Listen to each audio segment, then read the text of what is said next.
बुलेटिनच्या सुरुवातीलाच अतिशय महत्त्वाची बातमी सर्वसामान्यांसाठी।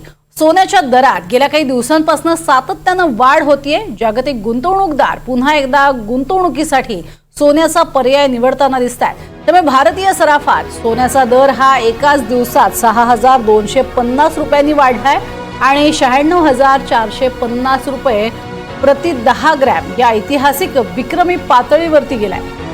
दरम्यान चांदीचे दरही शुक्रवारी 2300 रुपयांनी वधारलेत। 95500 रुपये प्रति किलो या पातळीवरती आता चांदीचे दर पोहोचलेले आहेत। सोन्याचे दर हे वारंवार वाढतायत आणि या संदर्भात आपण अधिक बोलणार आहोत। सराफा व्यापारातले अतिशय तज्ञ असणारे उज्ज्वल सराफ हे आपल्या सोबत आहेत, जे जळगावमधून आपल्या सोबत जोडलेले आहेत। उज्ज्वल सर, आपलं एनडीटीव्ही मराठीमध्ये स्वागत। सगळ्यात आधी सोन्याचे दर मध्यंतरीच्या काळामध्ये कमी झालेले होते, आता सोन्याच्या दरात पुन्हा एकदा वाढ होतीये। ही वाढ होतच राहील की कमी होणार, काय अंदाज? येत्या आठवड्यात तरी वाढ होईल अशी अपेक्षा आहे। अनेकांच्या मते हे दर जे आहेत ते लाखांपर्यंत पोहोचतील आणि काहींच्या मते मात्र 50,000वरती जातील। तर तुमच्या मते नेमकं काय होऊ शकतं? बघा, 50,000 वगैरे एवढे मागे काही रेट जाणार नाहीत, वाढण्याची शक्यता खूप जास्त आहे। आणि सोन्याचे भाव हे कायमच आपण बघतो की पुढे मागे होत असतात, म्हणजे 4 पावलं पुढे जातात आणि 1 पाऊल मागे येतात, तसा प्रकार होत असतो आणि हे मार्केट आहे, त्याच्यामुळे असं होत राहणार आहे।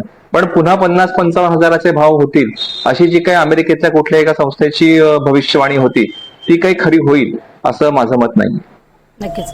मात्र एकीकडे आपण बघतोय की इतक्या मोठ्या प्रमाणात सोन्याचे दर वाढतायत, का बरं एवढे दर वाढतायत? असं प्रमुख कारण, जी वेगवेगळी कारण आहेत, त्यातलं तुमच्या मते कोणकोणती कारण आहेत? सध्या तरी जे व्यापार युद्ध सुरू आहे जागतिक स्तरावरती अमेरिका आणि चीन किंवा इतर सगळ्याच राष्ट्रांमध्ये, टेरिफ वॉर ज्याला आपण म्हणतो आहे, ते सगळ्यात प्रमुख कारण आहे एवढ्या मोठ्या प्रमाणामध्ये रेट कमी जास्त होण्याचं। वास्तविक खरं कारण असं आहे की पूर्वी अमेरिकन डॉलरमध्ये सगळ्या जगभरातून गुंतवणूक होत असे, परंतु गेल्या 2 वर्षापासून अमेरिकेच्या डॉलरवरचा विश्वास हा जागतिक स्तरावरती कमी होतो आहे आणि जे जागतिक स्तरावरचे मोठे गुंतवणूकदार आहेत ते अमेरिकन डॉलर मधली आपली गुंतवणूक काढून ही सोन्यामध्ये गुंतवणूक चालू आहे। आणि त्याच्यामुळे गेल्या 2 वर्षापासूनचा आपण जर एकूण सगळा तक्ता बघितला सोन्याच्या भाववाढीचा, तर तो आपल्याला कायम हे भाव वाढलेले दिसत आहेत आणि आत्ताच्या या टेरिफ वॉरमुळे तर ते पेटले असं आपल्याला म्हणावं लागेल। अगदी। मात्र गेल्या काही दिवसात आपण बघितलं होतं की सोन्याचे दर खाली आलेले होते आणि त्यामुळे कदाचित सोन्याचे दर पडतील असंही म्हटलं जात होतं। आताही पुन्हा उसळी दिसतीये। या सगळ्या आंतरराष्ट्रीय स्तरावरती घडणाऱ्या घडामोडींचे परिणाम हे सोन्यावर होतात असं आपण म्हणतो। हे बदल हे कायम दिसत राहणार का? आणि जी मध्यंतरी कमी झालेले दर होते त्यामागची काय प्रमुख कारणं होती? त्याच्यामागचं प्रमुख कारण टेरिफचं त्याने जे घोषणा केली टेरिफ लावण्याची, त्या घोषणेमुळे थोडंसं आपण असं म्हणतो की एखादा कुठली गोष्ट अचानक अंगावरती आली की माणूस जसा बावचळून जातो, तशा पद्धतीचं ते मार्केटचं बावचळणं होतं आणि त्याच्यामुळे काही ठराविक रेट कमी झाले ठराविक पिरियडसाठी आणि ते पुन्हा वरती झाले। म्हणजे अमेरिकेने जी काही घोषणा केल्या व्यापारासाठी त्याच्यामुळे तो फरक पडला होता आणि एकूणच सगळ्या जागतिक स्तरावरती सगळ्याच एकूण मार्केटमध्ये त्याच्यामुळे एक प्रकारचा भूकंप झाला आणि त्याचे ते परिणाम होते की रेट अचानक कमी झाले, पण ते टिकलं नाही। 2-3 दिवसामध्येच पुन्हा रेट वाढायला सुरुवात झाली। बरं, सर्वसामान्य ग्राहकांनी अशा स्थितीमध्ये नेमकं काय करावं? बघा, कुठलीही रेट संबंधीची जी भविष्यवाणी असते ना, ही फार मोठ्या पिरियडसाठी करता येत नाही। साधारणतः सोन्याची जी भविष्यवाणी असते ही 8-10 दिवसांपुरती सीमित असते। कोणी पण असं धाडस करत नाही की पुढच्या वर्षी किंवा वर्षभरामध्ये आता भाव वाढणार किंवा घटणार, असं भविष्यवाणी कोणालाही करता येत नाही। कारण सोन्याच्या भावांच्या चढउतारीसाठी जगातल्या अनेक गोष्टी कारणीभूत असतात, अनेक फॅक्टर त्यासाठी काम करत असतात। त्याच्यामुळे अशी भविष्यवाणी आपल्याला मोठ्या पिरियडसाठी करता येणार नाही, पण नजीकच्या काळासाठी आपण हे निश्चित सांगू शकतो की नजीकच्या काळामध्ये सोन्याचे भाव वाढणार आहेत। त्याच्यामुळे ज्यांना अगदी आत्ताच निकड आहे सोनं घेण्याची, लग्न आहे किंवा आणखीन काही गोष्टी आहेत, तर त्यांना तर सोनं घ्यावंच लागणार आहे, त्यामुळे सोन्याचे भाव वाढीव आहेत। पण थोडंसं ज्यांना निकट नाही आत्ता सोनं घेण्याची त्यांनी थोडं वेट अँड वॉच ही भूमिका घ्यायला हरकत नाही। कदाचित हे टेरिफ वॉर थोडं शांत झालं किंवा आणखीन काही अमेरिका आणि चीनमध्ये काही चर्चा सुरू आहेत त्यांच्या व्यापाराच्या संदर्भातल्या, त्याच्यामधून काही वेगळं आउटपुट बाहेर आलं तर कदाचित थोडेफार रेट कमी होतील, पण ते थोडेफारच होतील. पुन्हा 50-60 हजाराचा भाव होईल अशी माझी अजिबात अपेक्षा नाही. अनेकांचं असंही मत आहे की सध्या तुम्ही सोनं विकावत आणि त्यामुळे तुम्हाला फायदा होईल, तर तसं काही होऊ शकतं का?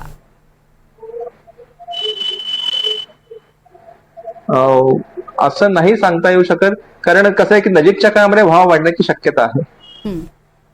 आता असं म्हणतात की 1 लाखाच्या आसपास भाव जाणार आहे.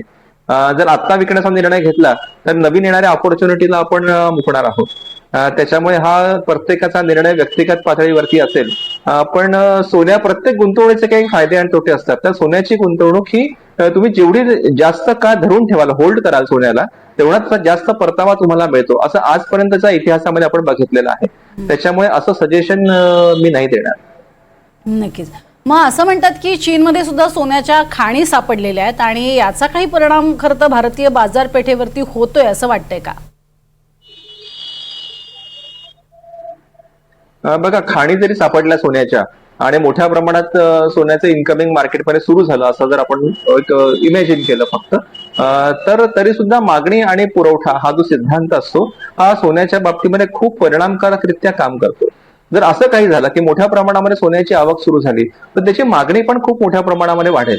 म्हणजे रिटेल मार्केटमध्ये भारताच्या आपण जे बघतो की लोकांना सोन्याची ओढ खूप आहे, लोकांना सोनं घ्यायचंय, पण भावामुळे ते घेता येत नाही. एवढ्या मोठ्या प्रमाणात भाव वाढल्यामुळे कस्टमर थांबलेला आहे. जर समजा मोठ्या प्रमाणामध्ये आवक सुरू झाली आणि जर खरोखर थोडे सोन्याचे भाव खाली आले ना, तर सोन्याची एकदम मागणी वाढेल आणि मागणी वाढली की पुन्हा भाव वाढणार. नक्कीच.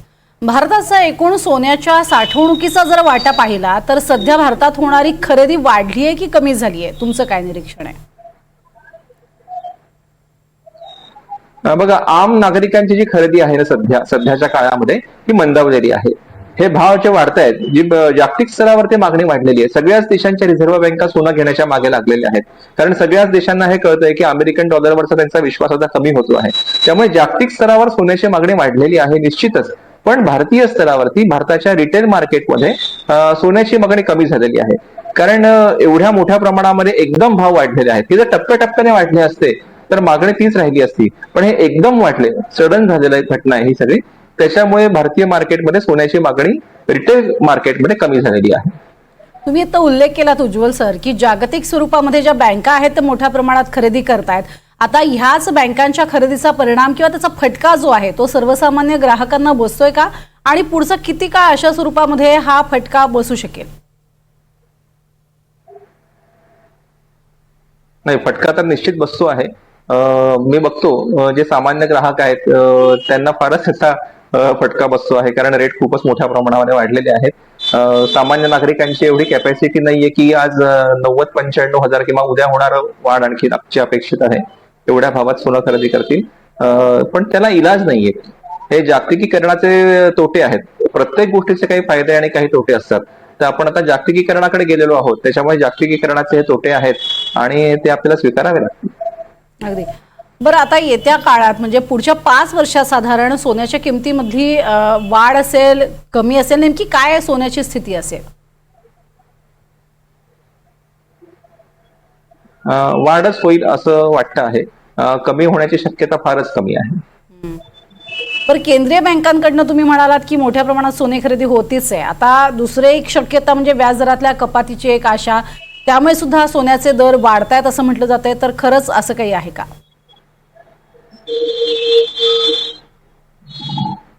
सोन्याचे दर वाढण्यासाठी हे व्याजदर किंवा इतर ठिकाणी असलेल्या जागतिक स्तरावरच्या मोठ्या इन्व्हेस्टमेंट, जगामध्ये असलेली अशांतता, युद्ध परिस्थिती आणि या सगळ्या गोष्टींचा हळूहळू परिणाम होत असतो आणि या सगळ्या गोष्टींचा एकत्रित परिणाम होऊन सोन्याचे भाव ठरत असतात. सध्या टेरिफ हे जरी कारण असलं तरी याच्या पूर्वीचा आपण इतिहास बघितला तर मग क्रूड ऑइलचे रेट असतील किंवा चलनांमधले विनिमय दर असतील आणि एकूणच जागतिक परिस्थिती असेल, या सगळ्या घटकांचा सोन्याच्या भावावर परिणाम होत असतो आणि तो होतच राहणार आहे. अगदी. उज्ज्वल सर, सोन्यामध्ये प्रत्यक्ष गुंतवणूक न करता काही जण सोन्याचे काही बॉन्ड खरेदी करत असतात किंवा वेगवेगळ्या अशा पद्धतीच्या ज्या उपाययोजना आहेत त्या सुद्धा राबवल्या जात असतात सोन्यासंदर्भात. तर केवळ सोने खरेदी किफायतशीर ठरू शकते किंवा मग जे बॉन्ड्स आहेत किंवा इतर ज्या सुविधा दिल्या जातात त्याही तितक्याच किफायतशीर असू शकतात? बघा, यापूर्वी पेपर गोल्ड ही संकल्पना आपल्याकडे नवीन होती, पण ती आता बऱ्यापैकी रुजलेली आहे.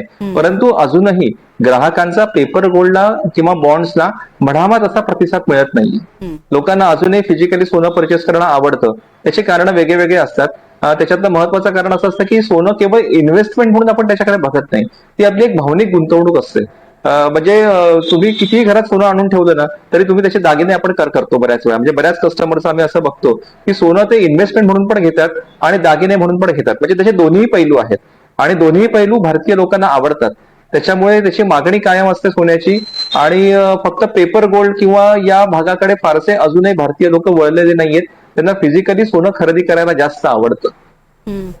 जागतिक स्वरूपामध्ये तुम्ही आता उल्लेख केला तसा की सोन्याची खरेदी नेमकी कशा पद्धतीनं होते, म्हणजे जसा भारतीय समाज हा सोन्याकडे कायमच एक जवळीक आणि भावनिक नातं म्हणून पाहत आलेला आहे, दागिने म्हणून पाहत आलेला आहे, तसा संपूर्ण जगामध्ये वेगवेगळ्या ठिकाणची वेगवेगळी काय परिस्थिती आहे सोन्यासंदर्भात? बघा, आशियाई राष्ट्रांमध्ये विशेषतः भारत, चीन किंवा बाकीचे जे छोटे मोठे आशियाई राष्ट्र आहे याच्यामध्ये सोन्याचे दागिन्यांचं अट्रॅक्शन आहे. आणि बाकी युरोपियन देश किंवा बाकी उर्वरित जगामध्ये सोन्याकडे गुंतवणूक म्हणून पाहिलं जातं. म्हणजे रिटेल मार्केटचा जर आपण विचार केला तर आशियाई राष्ट्र भारत आणि चीन हे आपल्या पश्चिम आशियातले मोठे राष्ट्र आहेत. नंतर भारत आणि चीन या आशियाई राष्ट्रांमध्ये सोन्याची मागणी ही मोठ्या प्रमाणामध्ये रिटेल मार्केटला दागिने म्हणूनच आजही आहे. नक्कीच. मात्र उज्ज्वल सर, सोन्याचा उपयोग जसं तुम्ही म्हटलं की डॉलरच्या तुलनेत सोन्याचे दर ज्या पद्धतीनं वाढत चाललेत आणि सोन्याकडे बघण्याचा दृष्टिकोन सुद्धा बदलत चाललेला आहे, येत्या काळामध्ये एक शाश्वत म्हणून सोन्याकडे जास्त पाहिलं जाईल आणि त्यामुळे दर आणखीनच वाढू शकतील असा काही अंदाज आहे का? येत्या काळात नाही, सोनं हे कायमच शाश्वत मूल्य असलेली गुंतवणूक आहे. आणि मी तर सजेस्ट असं करेन की कधीही सगळी गुंतवणूक कुठल्याही एका ठिकाणी करू नये. म्हणजे सगळी गुंतवणूक फक्त इक्विटीमध्ये केली, सगळी गुंतवणूक प्रॉपर्टीमध्ये केली असं न करता ती वेगवेगळ्या भागामध्ये, काही सोन्यामध्ये, काही इक्विटीमध्ये, काही प्रॉपर्टीमध्ये अशी करायला हवी. ते जास्त फायदेशीर आहे. बऱ्याच वेळा असं होतं की सोनं हे पारंपरिक गुंतवणुकीचं क्षेत्र आहे, त्याच्यामुळे थोडं दुर्लक्ष होतं. पण ज्यांनी असं दुर्लक्ष केलं त्यांना आता लक्षात येत आहे की खरोखर सोन्यामधली गुंतवणूक सुद्धा ही सर्वकालिक फायदेशीर आहे. म्हणून यापुढे सुद्धा सर्वांनी काही प्रमाणामध्ये सोन्यामध्ये गुंतवणूक करणं आवश्यक आहे. नक्कीच. म्हणजे वाढत्या या अर्थातच दरांमध्ये सुद्धा सोन्याची गुंतवणूक ही किफायतशीर ठरू शकते, हा अर्थातच मोलाचा सल्ला आहे सर्व ग्राहकांसाठी. खूप खूप धन्यवाद आमच्याशी सविस्तर बोललात, माहिती दिलीत त्यासाठी.